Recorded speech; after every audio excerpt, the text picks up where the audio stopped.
अब आपकी मुलाकात एक और बड़ी ज़बरदस्त डायनामिक किस्म के यंगस्टर से करवाते हैं। आपको मालूम है जब भी समाजी खिदमात की बात होती है तो डायना अवार्ड का जिक्र आता है और डायना अवार्ड अब ये क्रेडिट ले रहा है कि बहुत ज़बरदस्त जो यंगस्टर्स है दुनिया भर से उनको सोशल सर्विसेज के लिए अवार्ड ये दिया जाता है। आज हमारे साथ नूर फातिमा रशीद मौजूद हैं, उनसे हमने आपकी मुलाकात करवानी है। 17 साल की उम्र से उन्होंने बच्चों के साथ जो जिनसी इस्तेहसाल है या ज्यादती है इसके रोकथाम के लिए काम शुरू किया और नूर फातिमा लड़कियों की तालीम के लिए बड़ा काम कर रही हैं। पाकिस्तान की जो नेशनल चेस टीम है, शतरंज की जो टीम है, उसका भी हिस्सा है। तो इनकी इन सोशल सर्विसेज के नतीजे में इनको डायना अवार्ड मिला, तो हमने कहा कि आपसे इनकी बिल्कुल सेक्सुअल हरासमेंट को लेकर या दीगर मामलात के बड़ी वोकल भी हैं और इस हवाले से काम भी कर रही हैं और उनको डायना अवार्ड भी मिला है। तो नूर फातिमा रशीद इस वक्त हमारे साथ स्टूडियोज में मौजूद हैं, उनको खुशामदीद कहते हैं। कैसी नूर फातिमा आप? I'm good. Thank you for having me. Thank you so much for coming. Congratulations for this award. कैसा लग रहा है, मतलब एक्साइटमेंट, और आपने सोचा था जब आप ये काम कर रही थी कि आपको डायना अवार्ड मिलेगा? बिल्कुल भी नहीं। तब तो मुझे सच इस अवार्ड का या किसी भी और अवार्ड का जो समाजी कारकुन को दिया जाता है इसका पता नहीं था। बस I just wanted to do something for my country.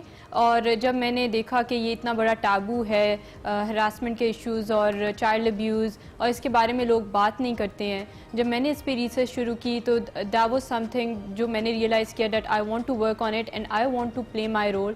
और उस वक्त मेरा सिर्फ यही मिशन था कि चाहे एक बंदे को भी मैं मूव कर सकूं या एक जो पेरेंट्स हैं एक बच्चे के भी, अगर मैं उनको ये बता सकूं कि ये अवेयरनेस क्यों ज़रूरी है, तो तब मेरा गोल यही था कि मैंने किसी को मूव करना है। Tell us how does it operate? आप किस तरह से काम करते हो? सोशल मीडिया प्लेटफॉर्म्स को यूटिलाइज करते हो? कोई ऑर्गेनाइजेशन है? How does it work? मैंने जब सोशल वर्क शुरू किया था तब दूसरी ऑर्गेनाइजेशंस के साथ मिलकर शुरू किया था, बट जब मैंने चाइल्ड अब्यूज़ के प्रोजेक्ट पर स्पेसिफिकली काम करना शुरू किया था तब मैंने अपनी ऑर्गेनाइजेशन बनाई थी। और तब मैंने सिर्फ एक पोस्ट लगाई थी अपने सोशल मीडिया पेज पे that I am starting this project और मुझे वॉलंटियर्स चाहिए। और पहले 5 लोगों की टीम थी, फिर टीम बढ़ते बढ़ते अब 40 लोगों की टीम है। डिफरेंट सिटीज़ में आई ट्रेंड पीपल जो अब मेरे बिहाफ पे रिप्रेजेंट कर रहे हैं और लोगों को जाके अवेयरनेस सेशंस दे रहे हैं। और चाइल्ड अब्यूज़ पर एरियाज कैसे टारगेट करते हैं आप लोग? एरियाज़ हमने एज सच स्पेसिफिकली कुछ डिफाइन नहीं किया हुआ, लेकिन पाकिस्तान के जो मेन सिटीज़ हैं वहाँ पर हम लोग जिस तरह कराची में गए हैं, हम लोग फैसलाबाद में, कोयटा में हमारे रिप्रेजेंटेटिव्स हैं, सिंध में हैं, और इसी तरह हम लोगों ने पैन पाकिस्तान अपना टारगेट रखा हुआ है फिलहाल। ठीक है। अच्छा नूर फातिमा, ये भी बताओ, ऑब्वियसली ये जो चाइल्ड अब्यूज़ है, विमेन हरासमेंट है, जो भी मामलात हैं, इसकी रेशो क्या है? और क्या हम जो मेन स्ट्रीम पे देखते हैं, जो सुनते हैं, जो चीज़ें रिपोर्ट होती हैं, इन एक्चुअल वो हैं या इसके स्टैटिस्टिक्स कुछ और कहते हैं?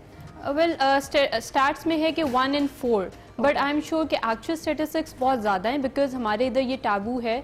तो सबसे पहले जब भी कोई बच्चा अपने पेरेंट्स को इसके बारे में जाके बताता है कि this is what I am facing, तो सबसे पहले उनका रिएक्शन होता है कि किसी और को नहीं बताना। हाँ, और अगर और नॉर्मली ये होता है क्योंकि बच्चों को अवेयरनेस दी नहीं होती है उनको, जैसे हम ट्रैफिक रूल्स के बारे में सिखाते हैं, दिस इज़ नॉर्मली समथिंग जो कि बच्चों को नहीं सिखाया जाता, तो उनके पास लैंग्वेज ही नहीं होती है। काफ़ी बच्चे गिल्ट खुद में ही फील करते रहते हैं क्योंकि जो हरासर्स होते हैं they are trained in this, तो उनको पता है कि बच्चों को आपके ख्याल में सबसे इंपॉर्टेंट ट्रेन करना किसको जरूरी है? क्या पेरेंट्स को या बच्चे को इटसेल्फ ट्रेन करना ज्यादा जरूरी है? सबसे इंपॉर्टेंट किस लिए है कि बच्चा पहले वोकल हो या वालिदैन पहले बच्चे को ये बताएं कि तुम्हें वोकल होना है? इसमें सबसे इंपॉर्टेंट क्या है? हम लोग दोनों को साथ लेके चलते हैं। जिस भी स्कूल में हम लोग जाएं ट्रेनिंग देने, हम लोग उनसे रिक्वेस्ट करते हैं कि आप उस दिन अपने पेरेंट्स को उस दिन बच्चों के पेरेंट्स को भी बुलाएं ताकि हम साथ साथ उनको लेके चल सकें। दोनों को साथ लेके चलेंगे। हम लोगों की जो ट्रेनिंग्स हैं बच्चों के लिए, वो उनके लेवल पे जाके लैंग्वेज हम यूज़ करते हैं, और पेरेंट्स के लिए हम लोग जो है वो प्रोफेशनल लैंग्वेज यूज़ करते हैं जिनसे उनको हम ये कहना बहुत आसान है। सीजियर अब जिसके साथ ये होता है वो नहीं कह सकता, वो जिस ट्रॉमा से गुजरता है, चाहे वो मेल हो, फीमेल हो, बच्चा जिस भी एज का हो, बच्चा हो या बच्ची हो, क्या मैकेनिज्म होता है उस ट्रेनिंग का जिसके तहत आप उसको इस काबिल बनाते हैं कि उसके अंदर ये कॉन्फिडेंस आए? What you guys do? सबसे पहले बच्चों को बताने की ज़रूरत है कि what is happening with you, it's not your fault, और ये भी कि ये इस तरह नहीं है कि ये सिर्फ आपके साथ हो रहा है, बुरे लोग हैं दुनिया में वो करते हैं इस तरह। तो इस तरह का कॉन्फिडेंस देना बच्चों को कि आपकी गलती नहीं थी, और फिर उसके बाद जो उनके लिए अरेंज करना एक एडल्ट जो उनको सपोर्ट कर सके। अगर थेरेपी अफोर्ड कर सकते हैं या थेरेपिस्ट अवेलेबल हैं तो उनके पास लेके जाना। पहले हमारी टीम में भी एक थेरेपिस्ट थे Okay. जो इस तरह बच्चों से बात करते थे जाकर, और उनको थोड़ा बहुत नॉर्मलाइज करते थे, काउंसलिंग करते थे उनकी इस बारे में। और इस तरह ये चीज़ें ज़रूरी हैं कि पेरेंट्स सबसे पहले रियलाइज करें, पेरेंट्स को घर से आपकी रियलाइजेशन एक सपोर्टिव एडल्ट होना ज़रूरी है for the child to get out of this trauma. Okay okay, अच्छा ये तो हो गया आपके काम के हवाले से बात। अब आपकी दीगर एक्टिविटीज़ या दीगर अचीवमेंट्स को भी डिस्कस करें। आप चेस टीम का हिस्सा भी हैं। ये चेस एक बड़ा डिफ़िकल्ट गेम है और आपने अभी आप हमें बता भी रही थी कि आपने इंटरनेशनली बहुत ज़्यादा टूर्नामेंट्स के अंदर पार्टिसिपेट किया। Tell us about that as well. मैंने चेस खेलना शुरू की थी when I was 7 years old, लेकिन तब मैं घर पे ही खेल रही थी अपने भाइयों के साथ, कजन्स के साथ। At that time I did not know कि पाकिस्तान में भी प्रोफेशनल चेस हो रही है। बट फिर मैं यूएस मूव हुई, जहाँ पर जो फर्स्ट वुमेन ग्रैंड मास्टर हैं उनके अंडर मैंने कोचिंग ली। वो हमारी यूनिवर्सिटी में कोच थी। तो आफ्टर आई टुक कोचिंग, तो तब मैंने प्रोफेशनल चेस देखी और मैंने देखा कि पाकिस्तान में एक बहुत बड़ा गैप है as compared to international level, specially regarding women. Women chess में नहीं है और बहुत बड़ी जेंडर डिस्पैरिटी है एज़ कम्पेयर टू मैन। तो I said that I want to bridge this gap and I want to have women representation in chess. तो उसके बाद मैंने खुद खेलना शुरू की और फिर मैं गई तो और वुमेन जो हैं, अब वुमेन कम्युनिटी भी बहुत एक्सपैंड हो गई है। पहले व्हेन आई वाज प्लेइंग उस टाइम पे आई थिंक 5 to 6 वुमेन थी, but now we have at least 25 women playing in one tournament. Nice. So still not that much, but a lot. At least कुछ ना होने से तो बेहतर है। Yeah, team we'll- player yourself, आपको क्या लगता है मेल ज्यादा अच्छी चेस खेलते हैं या फीमेल्स? Well, क्योंकि इसमें कोई पावर जोर का तो बात नहीं है, इसमें तो it's a brain Strategy. strategy, it's all about training. जो पहले ट्रेनिंग स्टार्ट कर ले उसके बाद आप देखते हैं कि फॉर एग्जांपल पाकिस्तान के वुमेन क्रिकेट टीम है और मेन क्रिकेट टीम है, तो दोनों की डिफरेंट कैटेगरीज हैं। Women are playing with women and men are playing. हाँ, लेकिन उसमें कहीं ना कहीं स्ट्रेंथ ट्रेनिंग वो भी आ जाता है ना, फिजिक। इसमें तो वो नहीं है, इसमें तो it's all about your brain. तो मैं पूछना चाह रहा हूँ कि ज्यादा बेहतर किसका चलता है? The thing is, खवातीन का। That's what I want to.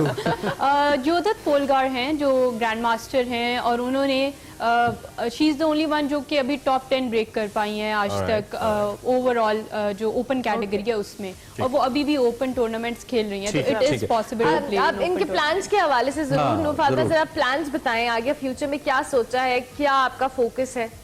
यही है कि अपनी चेस को कंटिन्यू करना है, अपने पैशन को कंटिन्यू करना है। साथ साथ मैं अब चेस की कोचिंग भी दे रही हूँ, ऑर्फनेजेस में जाकर मैं बच्चों को चेस सिखा रही हूँ, स्पेशली लड़कियों को।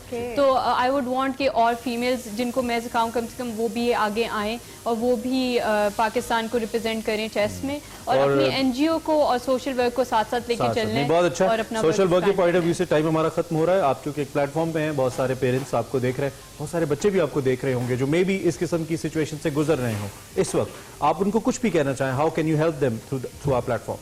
सबसे पहले I would like to say to the parents कि वो अपने बच्चों के साथ कम्युनिकेशन गैप को ब्रिज करें, और every 6 months they should sit with their children and they should ask if there is something going on, और वो क्या फेस कर रहे हैं, उनकी लाइफ सही जा रही है। This is separate from the time they are spending every day.